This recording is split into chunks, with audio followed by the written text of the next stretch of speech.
Welcome to In Three Poems, where each episode we talk with a guest poet, read two poems by them and one by a poet of their choice, and we explore what connections the works may have. Coincidentally, our guest today, Jessica Whipple, has chosen a poem by first season guest Grant Clouser. I'm your host, David J. Bauman. Jessica Whipple writes for adults and children.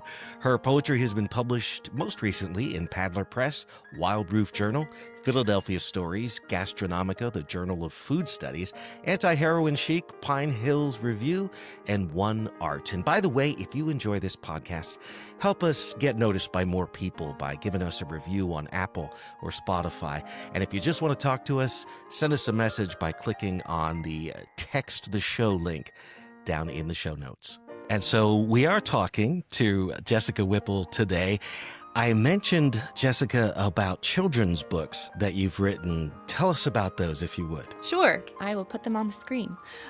There's two. There's I Think a Lot, which is written by me, Jessica Whipple, illustrated by Jose Bisione, and published by Free Spirit Publishing. That is a book about a girl who compares the way that her brain seems to work to the way that her peers' brains seem to work. And, she's troubled by the things that she sort of gets hung up on.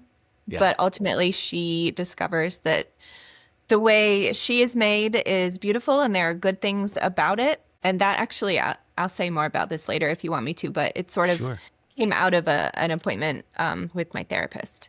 Anyway, that's I Think a Lot.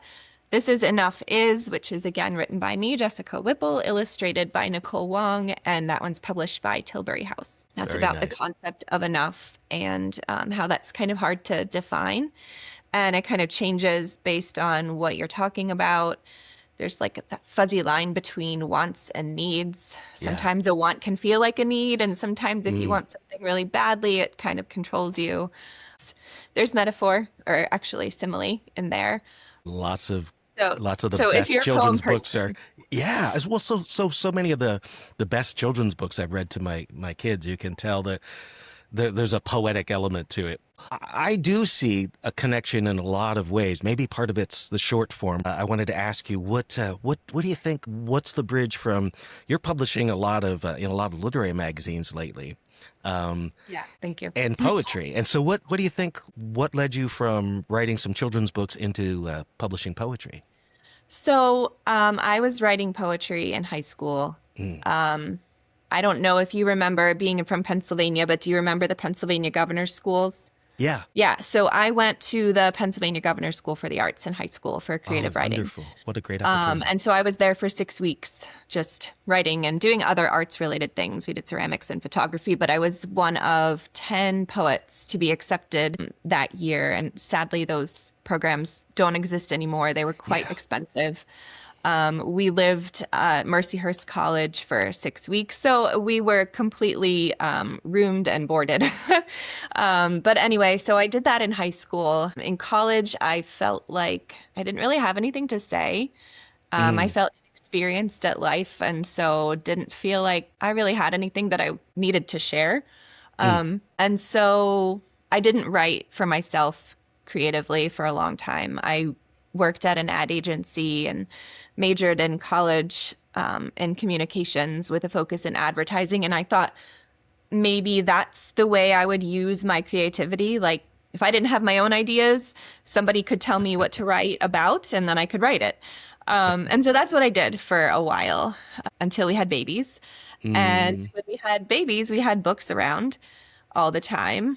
And I got the idea for Enough Is and just kind of wondered what it takes to write a picture book. And so once, to shorten that part of the story, once I got published and sold 2 picture books, I was already kind of into poetry again. Yeah. I was experimenting and sort of just started writing that again. And here I am, I guess, just sort of filling in the time with poems because they're much, what they can be quicker to write. They're not always quicker to write. It's cool that you started with poetry and then went to children's books, and then finding poetry again. I know the stuff that I wrote in high school was just teenage angst and sappy romance and not very good. So I wished I'd had a good poetry teacher back then.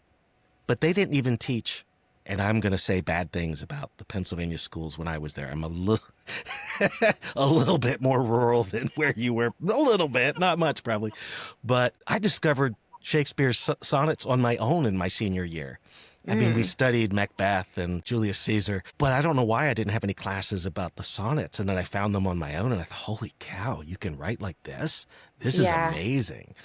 And that's kind of where my poetry maybe started to begin to at least see a future where it might be not crap. But that's all right. I mean, I think, is it Billy Collins who says you have at least 300 really bad poems in you before you write your first good one? Oh, I don't boy. know if that's true. If that's true, I probably have some amazing genius stuff coming up yet. No, I don't. I have not written 300, so I'm still in the bad area. I really have enjoyed, and part of the fun of this show, too, is that it takes me back to days when I used to record people's poems just for fun on the internet. I get to read the first one. We do three. First two by our guest poet, and I choose one, you choose one. And then I always ask you to pick something by somebody else. And so we'll have that third poem. Who your choice for today's was a guest in the first season of this podcast, Grant Clouser. So we'll get to that in a minute. But do you mind if I just jump right in and read this poem and then we'll talk about it? Yeah, please do. All right. And this one, where was this published? Tiled Roof Journal. Beautiful artistry on that journal as well. Yeah. And this is something I think any of us maybe can identify with, most of us can identify with. Poem on the last day of my 30s. I find a can of beans in the kitchen. Great Northern, left there open the night before. They're past their prime now. Into the trash they go. I'm ashamed of the waste. I didn't intend to wake, wondering if I've spent well the years in this vessel. But sometimes a question needs to be left out on the counter to know what should be done with it in the morning. It seems so simple. But when you read free verse and you're thinking, what's the form here? What's the method? I love that they're very short sentences in the first stanza. And even in the second, it's in that first and that third line where there's that lovely little fragment of into the trash they go. Because there's something about that mirrors how I feel when I wake up in the morning. Yeah. There was an actual can of beans. Well, see, we live on different schedules here at our house. My husband, Brian, sometimes is up working on music much later, and I go to bed. And I tend to cook, but if we're not eating at the same time, I try to make him a plate and put it away, but I'll ask him, hey, are you going to be up for a while? Should I leave this out or can I put it away? And it kills you when you wake up in the morning because, first of all, especially these days, groceries are so damn expensive anyhow. And there's a moment when you think maybe I can, and then you remember about all of the things you've learned about what happens if you eat food that's been left out and the different things that grow on rice that are different than the things that grow on pasta.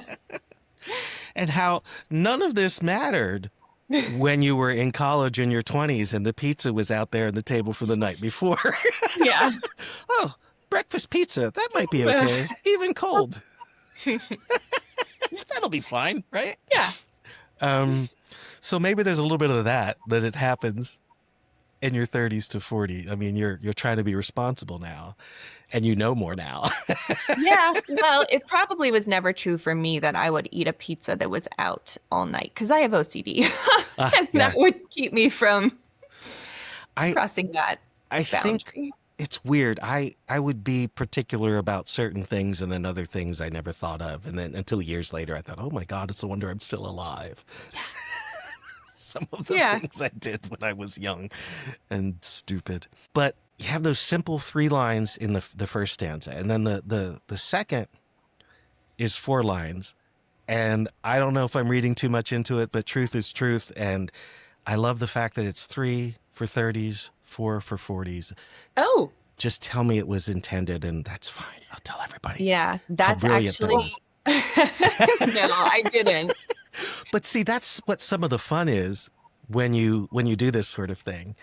And other people will say, hey, I really love that this was in there. And in my mind, I'm going, oh my God, that was in my poem? Right. I know it's very like embarrassing slash flattering. I know, but you would be surprised. That's a theme that comes up a lot. It happens so often. And I've used that phrase. I think I stole it from some TV show somewhere, that truth is truth. So there are a lot of those subconscious things that work. They're the things we do on purpose. Like some of the things I think you did on purpose were some of the sounds: ashamed, waste, wake. I mean, you have Definitely. those are, but they don't feel like on purpose. I think like someone who's just hearing it and who's not a poet themselves thinking, but waste, wake, even the W in wandering.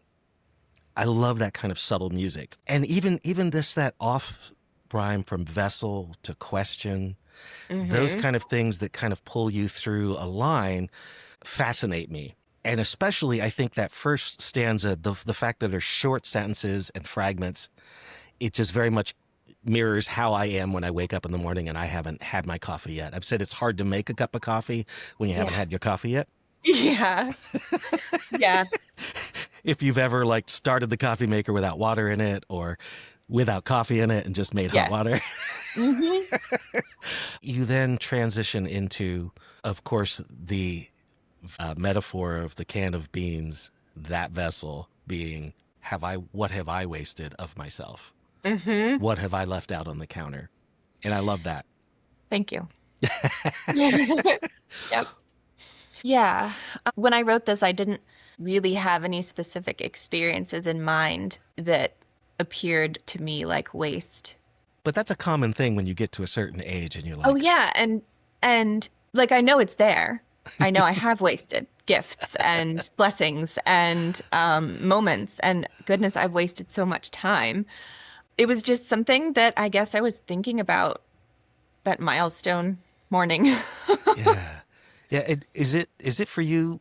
For me, it's the fives and the zeros that are the hardest. Yeah, I didn't really think much about turning 30. That was fun. We went to a restaurant. I had a cool dress. 40, my husband made a really nice, put a gathering together. It was a surprise and that was lovely. But I think a lot about 40 now that I'm past 40. So yeah, I guess I'll be thinking about that can of beans often. By the time I turned 42, I was single again, and I decided to have my second 21st birthday party because I didn't really have one when I was 21. Wow.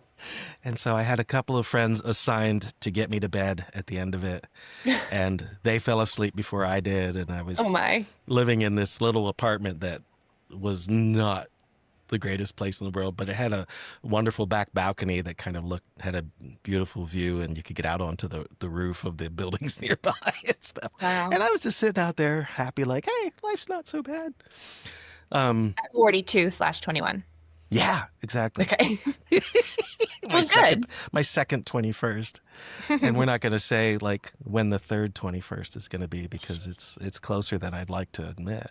Well, I'm 42 now, so maybe I should work on planning that event. There you go. Yeah. Now that my dad is 93 and I'm and I think steel plates in each foot and a knee surgery upcoming and nerve damage on my left hand, I'm thinking, I don't know if I can survive that long. I don't know if I want to. It's funny how the perspective changes a little bit. I think I've lived a good life. It's okay. You have more poems to write. All right. Fair enough. That actually is one thing that does bring me back to. And speaking of more poems, what else did you want to say about this one before you read one for us? I guess that it's one of those ones that surprised me. It's not often that a poem just comes out with minimal revision, but this is one of those times. It's hard to take credit for that because, where do ideas come from? Where do words come from? I don't know. I love it when it happens, but it's so rare, isn't it? Yeah, and you can't will it to happen. You can only wish it to happen, and don't do that too often or you won't write a single thing. Well, that's a good point. I think Mary Oliver's, she has a poetry handbook. I think it's Mary Oliver's poetry handbook, where she mentions showing up on a regular basis. Maybe, for her, it was every day, her walks in the morning with the journal and whatnot. But whatever your thing is, if as you're showing up and doing the thing regularly. I think of William Stafford, who's one of my heroes. That there's no way I could do what he was doing. He was, by the time he died, he was writing a poem a day. Oh, But I goodness. think, like she said something about if you show up on a regular basis, the muse kind of finally realizes, okay, well, he's serious, so I'll show up too. But I Hmm. think part of that is just the process of Robert Bly said about William Stafford that every poem he wrote took him his whole life up to that point to write it. And so I Oh, think yeah. when you're in the groove and you've already got taking a walk with the dog and you're thinking about the flags on the street or the flowers that are there, and your brain is already thinking, and if you're in poetry mode and then doing something with that, it doesn't, I don't know that it necessarily has to be daily. Everybody's a little different. Yeah. But I think when you're constantly doing something, you're tapping into a stream that's maybe a little easier to tap into. And once in a while, it just kind of comes out like that. I've had that happen Yeah. only uh, with a couple of poems. And so it's a good feeling when it happens. Well, I don't But have I think a it means you were in the groove somehow. I I don't know if I was just feeling a lot. Mm, Um, and when I'm feeling a lot, it's easy to document it, I guess. Um, but I don't have a rhythm and I don't have a practice really. it. Um, I don't think I do either. okay. Yeah. Yeah. Like I have ideas of a practice. I don't want to do Yeah. that, but well, the other thing is though too. It's good if you can get that out, and then later you go back and you're able to. I think that's also something that William Stafford had mentioned, that he only did the editing and such later. Yeah. You let Yeah. it come out first, and then you go back and see, okay, what did this want to do? What does this want? What works here? Yeah. And the occasion of letting it come out isn't very often once. It's usually days and Yeah, days and then long breaks and then a revision, a revisit and a revision. yeah, So yeah, it's yeah. just different with And every that's how you poem. know that's how you know you're a poet. Oh, because well, because well the that's reassuring. and maybe not just the revision, but editing, however you want to look at it, the editing and revising and going back, and what I end up with might be very different or not on those rare occasions. Yeah. From what I started, you might be agonizing for a long time over a comma. So tell me about the poem that you chose for today. I chose Mother Coyote Explains a Wildlife Crossing. And I wrote this poem after a one of the Rattle Prompts, Rattle Poetry Mm, magazine has a weekly opportunity for poets to write about something that's happened in the prior week's news. And I was reading about a wildlife crossing, the largest wildlife crossing in California. I think it's near San Diego, was being built. And I think it was like the groundbreaking. It's not done yet, but it'll be done soon. So I wrote about that. You write the poem, you send the link to the news story, and they pick one news story every month or every week rather. And it didn't get picked, but every time I have written for this prompt, I get a poem out of it. So even if it doesn't get picked, you get a poem. I so Um, admire that, because I never get it done in time for stuff like that. well, Like I if don't I know. write I something need about current motivation. news, it's going to get done like 10 years later and it's no Yeah. longer current. I'm Oh, exaggerating, but geez. just a little. Yeah. I admire So, that. so oftentimes I get a poem. Well, I get a poem out of it every time, but oftentimes I place that poem elsewhere. Yeah. And this is one of those instances where I submitted it to Ecstasis, it's not really a literary magazine anymore, but it was a literary offshoot of Christianity Today. Mm-hmm. And this one appeared online. So, should I read it? Sure. And we'll put links there in the show notes. If anybody wants to read along, they can do that Good. too. Okay. Mother Coyote explains a wildlife crossing. It is new, like you are new, yet it is again and again is open. It is there, like the water is there, and always like weather. Because of it, only is gone. It's been replaced by over, which before this was something only mountains gave us.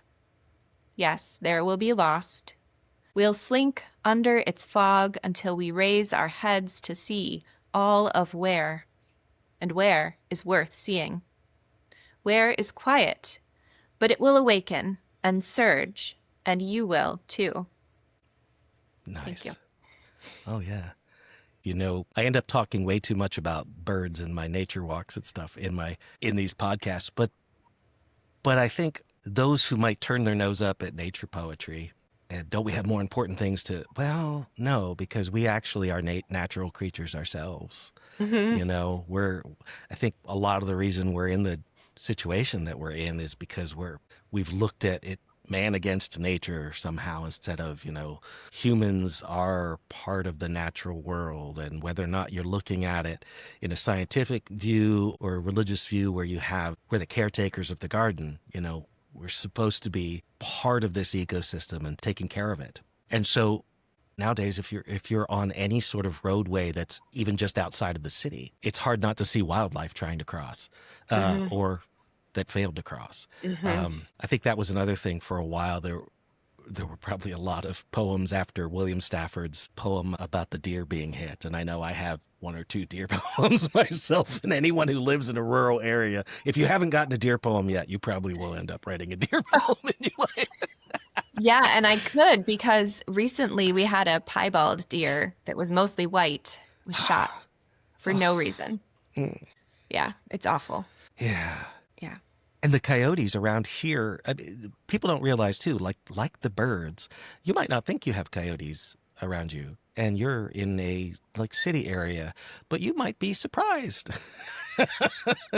I did see one once in the middle of the night when we Yeah. were living in Pittsburgh. I saw one walking down our street. Yeah. And It was amazing. they find a way to, make themselves at home. And it's hard not to, when we've taken over, so much of their habitat, first of all, but also they can adapt whether or not they're going through our garbage or those kind of things. And they're ruled by scent. There are some places here where I go hiking, and at the end of the day, you can hear them. Oh, wow. And so this, yeah, right out of a news story. And the form in this, again, there's this simplicity, but also when you're trying to think if an animal were to communicate this to another animal, obviously this is our interpretation of it as a human, Mhm. but the simplicity of it is fun. I'm sure it had to be fun to play with. Yeah, I've never written a poem from the perspective of an animal. Yeah, I mean, it's a whole different level of a persona poem, isn't it? Yeah. Yeah.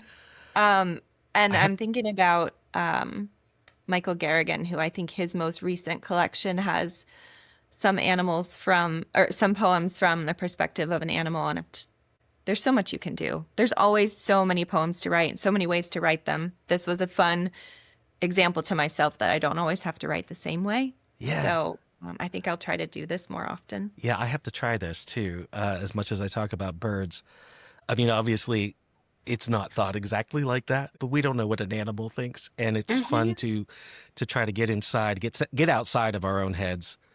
With all the birds that show up in my poems, I'm going to have to try it from that point of view. And sometimes I get tired of my own voice. So this was a way to get out of it. Oh yeah, that's so honest and true. That's better though than doing I think I'm terrible. I hate the sound of my voice. I'm not going to write for a while. You know what I mean? Yeah. Not that you'll say those words out loud, but maybe that's part of why I go for these long streaks where I don't. But I love that. I love this, the repetition of it is again and again is open, and the Thank you. water and the weather and the only. There's a certain music in that as well, in the rhythm that's created. And interesting looking at it is before this was something only mountains gave us.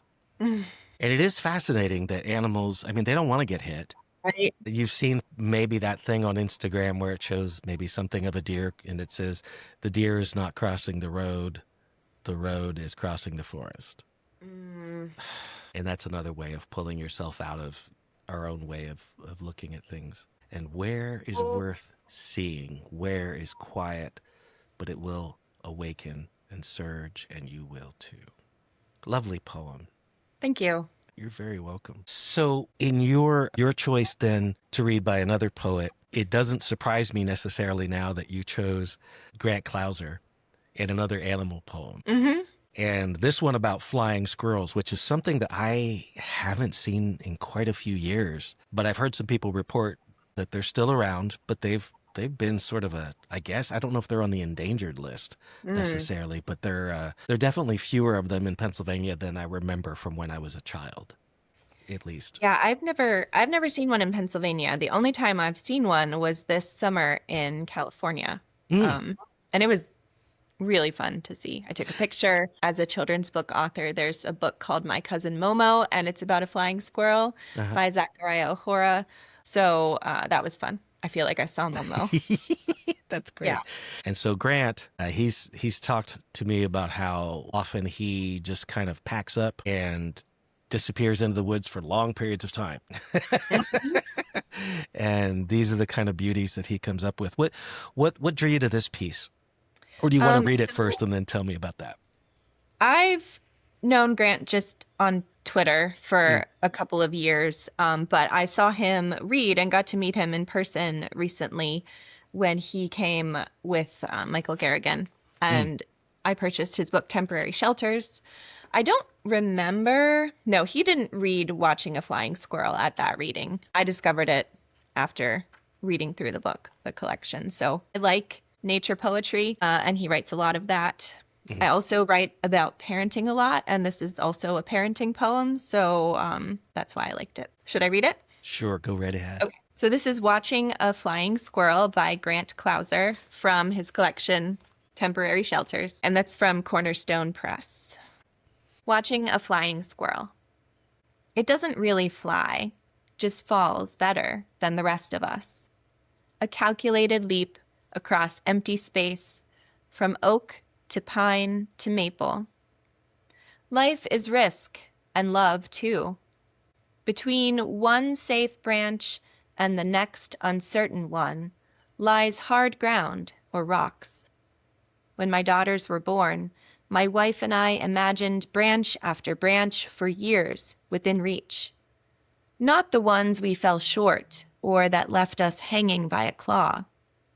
Now we talk about the years we spent on the ground, wondering how to get back to a place where everywhere we looked, we saw trees. Yeah, it's great. And thank you to Grant for the permission to read the poem. Yes, thank you, Grant. So what drew you to this piece? I love that he surprises me with where the poem is going. And then when I get to the end, it's kind of like, how did I not know that's where this was going? And that's a skill that I want to have as a poet. Just a smooth transition from, concept or sort of context to the message of the poem. It's so effortless, but as a writer, it's not. There's a lot of work that has to be done to actually get that just right. And I think Grant has done that. I also can relate to the sense of just being surprised by parenthood in so many ways, and maybe things not going the way you expect. At times looking around and wondering, like, how did we get here, in good ways and bad ways, Yeah, I just think it's really beautiful, and it's just lovely. And he has a way of starting with an image and then just casually, he doesn't announce, well, and now's the metaphorical part where I apply it to my life. Yeah. I mean, he doesn't announce it that way or anything, but it turns into it so lovely. In such an easy way. And it's already set up, like you said. You didn't know that it was lines like, between one safe branch and the next uncertain one lies hard ground or rocks. You know, and it's hard as a parent not to then see, oh yeah, I can learn from this. And then just that turn is when my daughters were born. And so he does it in a lot of poems, but it never feels contrived to me. It's like we have to find our own thing, our own voice. But this is definitely one of Grant's things that he does really beautifully, that I think he looks at something in nature honestly, doesn't try to anthropomorphize it or make it or see it only from a human point of view, but then he does go into something that you can't, it's almost inevitable. You can't help but think about your own life when you're watching Yes. this wondrous thing that's happening in front of you. Yeah. And something that Grant's poems challenge me to do as a writer, a lot of his poems don't have stanza breaks. Some Mm. do. But were I writing this, I would have put a stanza break before when my daughters were born. But that doesn't serve the poem. It's so much stronger as one stanza. I'm Yeah, holding it the up. fact that it's right in the middle of a line, the caesura Yes. is, yeah, there are two beats before it, or Yeah. rocks. Yeah. And that's kind of, I had a poetry teacher once who had mentioned, look at each line. How does it read on its own aside from anything else? And so on this, you see, or rocks when my daughters, Mhm. and you might not be thinking of that consciously, but your eyes are picking things up and your emotions are picking things up that you might not otherwise, a calculated leap across empty space. And I think one other thing that he's really good at, that same teacher had taught, just read the last word in each line and you can get this mood and emotion of your poems. And I see that with Grant's stuff too, when you have falls, us, space. And so you're like, you're out there falling already at the very beginning of it, but then you've landed in maple, and then all of a sudden you're between and next. And then there's the fear of the ground. And then, oh, daughters. Yeah. Wow, that turned. But then daughters imagined reach, short, claw, years, wandering, place, looked, trees. It's like if you could just do the poem in stream of consciousness way. Like, yeah. He's If you very can good. minimize the poem to just the end words. He's very good with selecting line endings, but doing it so well that you don't feel like it's being done. Right. And on that note, and maybe to further your point, he ends in the middle of the phrase, which has a jumping quality to it, Yeah. which I love. Yeah, I mean, there are a few where you've got the maple and the ground are some very, but a lot of those are very uncertain endings. Right. Have those enjambed lines like that, it pulls you into the next. Mm-hmm. And that's part of the fun, too, of trying to figure out how to read something like this. I mean, I don't overthink it, but sometimes I think in even my own poetry, it's important to me to why do I want this word? I have to have at least a very strong feeling about it if I don't have in my mind why I want the line to end on a word that it does. And sometimes it's because I want to stress that word, or sometimes, very often, it's because I want to pull you into the next line, but I don't want to make you feel manipulated into that. So it's a very difficult thing, and he just seems to do it with ease, and then He cranks does. out another book of them. I'm so jealous, but Yeah. I love Grant's writing, and I think maybe for him too, he spends a lot of time, and he loves his daughters, and you can tell that just talking with him or hearing him talk or being at one of his readings. But he also really loves his alone time out in the middle of nowhere with a journal. But I definitely see it's interesting. Of the two poems, as much of a nature poet as he is, yours from the view of the animal, and then his from the view of a parent in the woods. The similarity really is only maybe in the topic. Yeah. Very different ways of approaching. And that's some of the fun of this kind of conversation too, is not just how are they similar, but the differences and how they work and why they work are fascinating to me. I think another difference is I think of Mother Coyote Explains a Wildlife Crossing as almost a wish for her young. I think of in the Bible, there's the Hebrew blessing, which is a parent giving the blessing of what a child's future is going to be. You're thinking So the Lord that's, bless you and keep you. yeah, like that's the tone of this, like what a mother wants for her child. Mm. Grant's poem is what parents think of about reflecting on their children's childhood. Yeah, that's a very good point. So, and maybe that's kind of subconsciously why I picked them, because I'm only Interesting. thinking of that now. No, that's some of the fun of this sort of thing when you see the connections and the differences. There's this thing in libraries, called mirrors and windows. Right. You want to see yourself in something that you're reading. You may not know that that's what you, but you also want to see a window onto the rest of the world. Or sometimes it's a window on how somebody else is seeing something.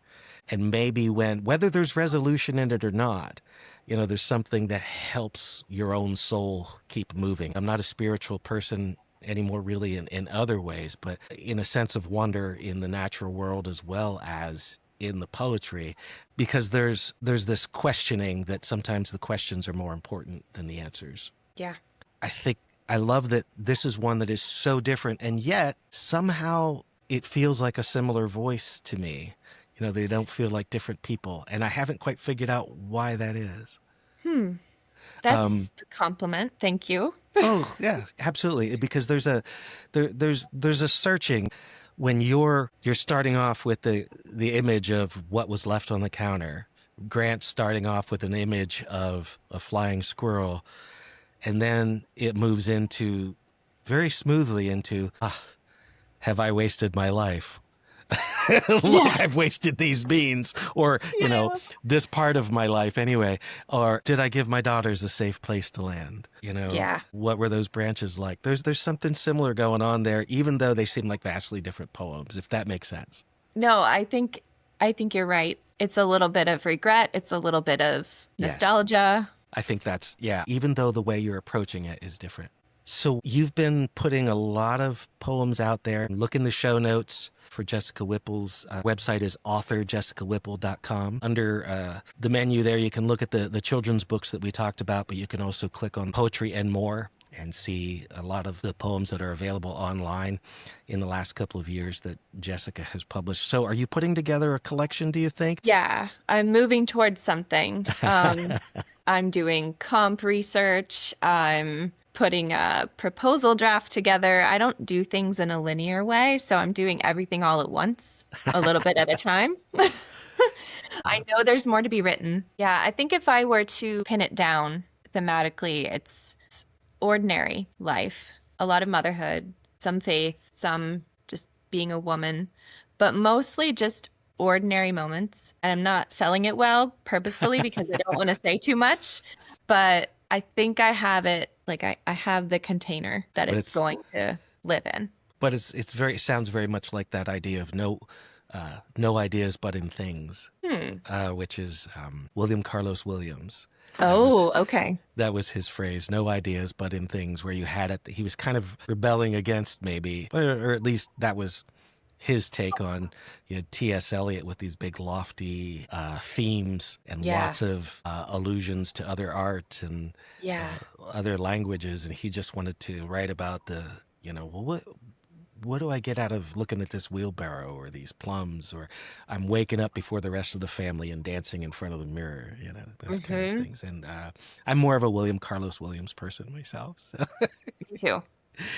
Well, thank you for being with me on the podcast. It's an honor to be here. I'm super excited. I'm going to keep listening to all of the podcast episodes that I haven't caught up with yet. So it's a lot. That's why I need to break. I thought that the seasons were going to be a little too long at first, so we're breaking them into maybe like 12 in a row with an 8-week break. So we all have time to catch up. Yeah. Yeah. Myself included.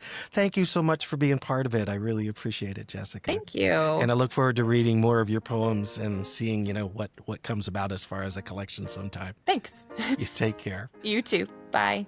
You've been listening to In Three Poems. If you'd like to support the show, go to our coffee page. That's ko-fi.com/in3poems, or just click on the link down in the show notes where it says support the show. And a big thank you for doing that. That helps with hosting fees, software, equipment, and the occasional permission fees that help support poets and publishers.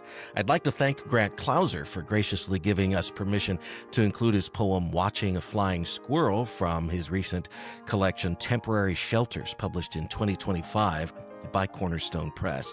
And I'd like to thank my delightful husband, Brian P. Kelly, for composing and playing our theme song.